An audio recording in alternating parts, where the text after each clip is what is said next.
দর্শক, এই মুহূর্তে জাকসু নির্বাচনের আপডেট। জাকসু নির্বাচনের ছাত্রী ভোট কেন্দ্রে সেখানে কোনো পুরুষ সাংবাদিকদের প্রবেশ করতে দেওয়া হচ্ছে না এবং জাকসু নির্বাচনের একটি ভোট কেন্দ্রে লোডশেডিং চলতেছে। সেখানে অন্ধকারের ভিতর ভোট প্রদান করতেছে ছাত্রছাত্রীরা। দর্শক, কি ঘটতে চলেছে জাকসু নির্বাচনে, এখানে কি হচ্ছে অনিয়ম, সেটা সবাই এখন আপনারা অবশ্যই বুঝতে পারতেছেন এখানে বড় ধরনের ষড়যন্ত্র চলছে।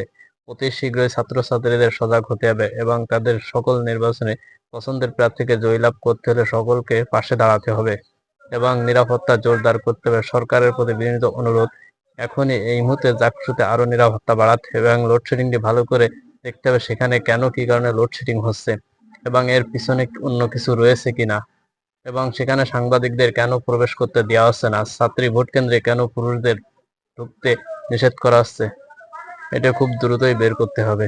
ধন্যবাদ।